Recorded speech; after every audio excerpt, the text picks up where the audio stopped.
We also have got economic tools that not only indicate to us that there is an excess supply of particular goods associated with some kind of a distorted market or market failure, but we can also measure the sizes of the failures associated with market failure.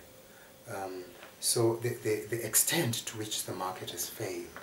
And we, in microeconomics, we use very simple concepts to illustrate or measure the sizes of shortages or the sizes of waste of excess. The very simple concepts really relate to what on the consumption side we refer to as the consumer surplus. Now think of a consumer surplus as something that you think of it as a bargain, that your income is so high and the price of a particular good is so low such that even if the price were to increase, you would still afford it, and if the price were to decrease, then your consumer surplus would increase because more change would be left in your pocket, and we call that the consumer surplus. So in a typical market, let me rather use the other marker. So in a typical market, prices and quantity demanded for some product, you would have your demand schedules out there, and if this was a market price,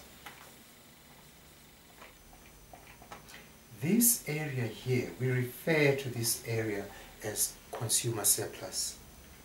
And we can see that if the prices, market prices were to drop for this particular individual, if the prices were to drop, the area above that price line would increase. So when prices are going down, the change in your pocket becomes bigger.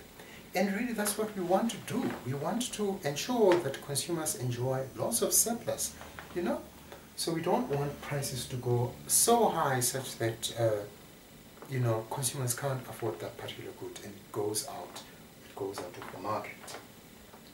But if for some reason government policies intervene by increasing prices, we can see that they're limiting this, they're reducing this consumer surplus, and that is not a good thing for consumers.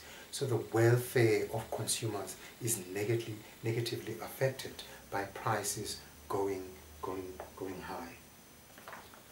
On the other hand, we've got something called a producer surplus. And the producer surplus is determined, you know, in a similar way, where the area below the price, if this was the market price, and the area below that price line, but above the supply curve, is called a producer surplus. And it's really these two areas that are competing with each other. And we can see here from the supply side that a higher price leads to the growth. A higher price leads to the growth of this area. And we should expect that because that's what suppliers want to sell their products at higher prices. So higher prices increase their profits. So in a sense, producer surplus is quite similar to profits that are being made by producers. And these two areas interact. So when the producer surplus increases, we expect that the consumer surplus decreases, because consumer surplus increases when prices drop. But as we saw with instances of market failure because of government intervention, sometimes it happens that you know, the market doesn't clear. Quantity that is being demanded does not equal to quantity that's being supplied. For instance, in some cases, governments could subsidize producers to produce more of a good, even though there's no demand for it. And there are various instances of that kind of thing happening. For instance, in agricultural markets in Europe, where European farmers can't really compete with farmers in the developing world, like Brazil, India, South Africa.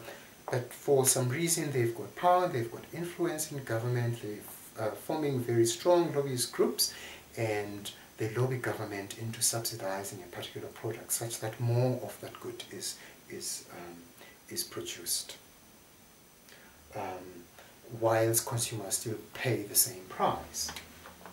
So in that instance, you'd have your demand schedule there and your supply there, but instead of the government allowing for demand and supply to clear and allow that this is the quantity of the good that is being produced in the market at that price, they would subsidize suppliers. So they would give them, basically, they would give them this portion, So whilst consumers are paying that, government would intervene and subsidize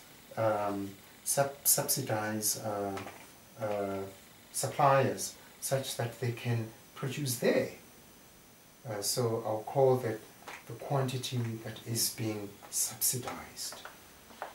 And in Europe, this can be seen by what we call mountains of cheese or lakes of milk, where the excess, because no one is really buying this, this is what consumers are demanding, are consuming.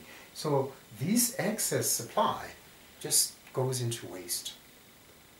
All these agricultural products are thrown away because they can't go to developing countries because their prices are even cheaper. Nobody wants these goods. But these guys are kept in operation because of subsidies. In any case, we can measure the extent to which such policies are distorting the market by measuring that area there. I can use the red marker to indicate that area. Really, that area indicates the waste. How much is going into waste because of a particular policy subsidizing producers that are not efficient. That area there. So more is being produced than is being consumed. Quantity supply is greater than quantity that is demanded, and that can be sustained because of this subsidy. Otherwise, if the subsidy was not there, the suppliers would produce less up until the market clears.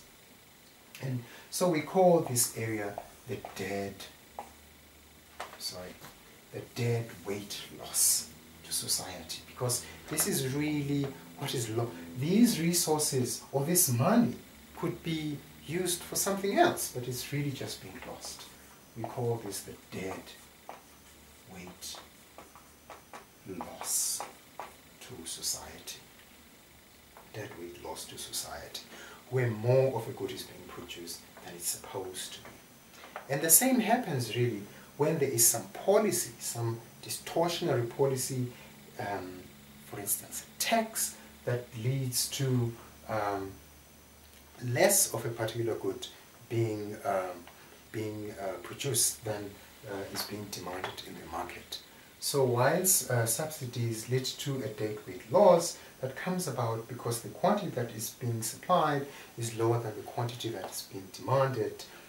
An intervention like some kind of a tax system that distorts behavior and distorts the market could lead to the dead weight loss, because the quantity so we will have the quantity that's being supplied in the market being much lower than the quantity that should be produced, and we have the mirror image of that area.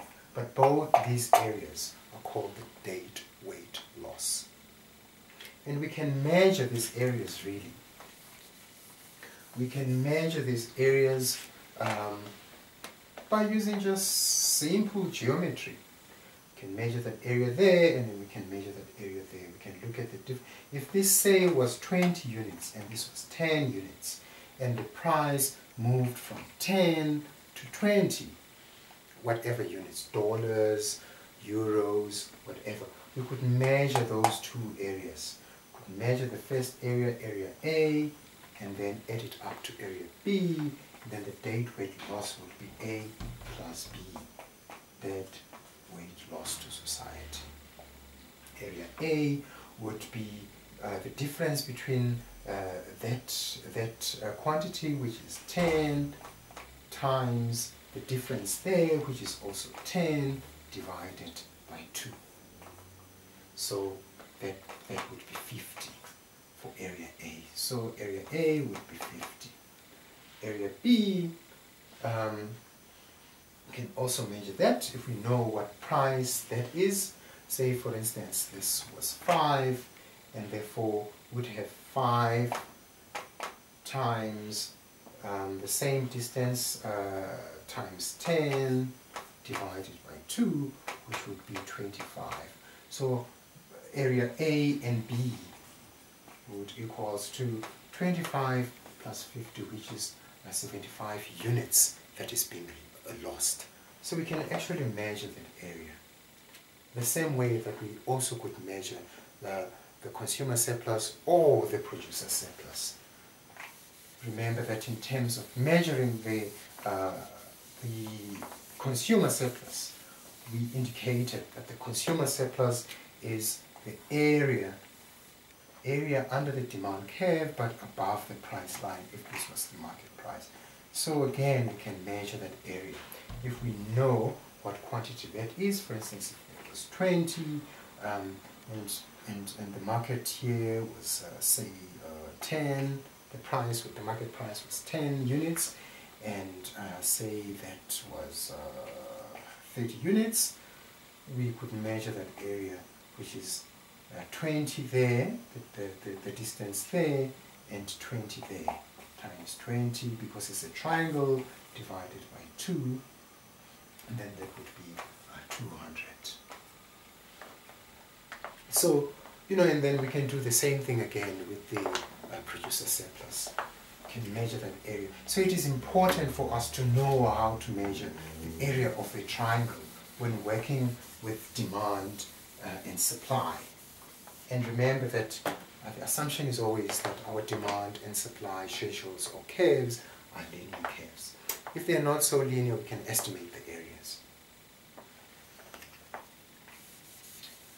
So really that's the crux of the story, that consumer surplus and producer surplus are important in indicating to us by how much the welfare of consumers and producers is either increased or decreased. The dead weight loss that we measured earlier on, those are the surpluses that are being suffered by both consumers, and surplus losses that are suffered by both consumers and producers. So this dead weight loss that we talked about, this area there, really comes from, so if this was the consumer surplus, this was the producer surplus, this area there, or that area there, really comes from consumer. This part comes from consumer surplus, this part comes from producer surplus. So in that sense, we can measure the extent by which some government policy is negatively affecting social welfare by reducing consumer surplus and by reducing producer surplus. Well, policies have got different effects on these surpluses. So different policies affect consumers differently as they would affect producers. And that is by the extent or the sizes of those areas. So you can compare this area to how big or small it is compared to that one. And then see by how much some policy that moved a very perfectly competitive market from its equilibrium, shifting the production to levels that were lower than otherwise should be supplied in the market.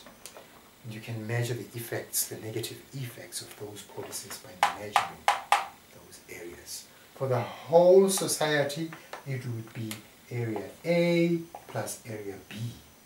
But if you want to compare who's more affected than the other, you can measure whether area A is greater than area B, and then you can conclude that the most negatively affected people here were consumers as opposed to producers.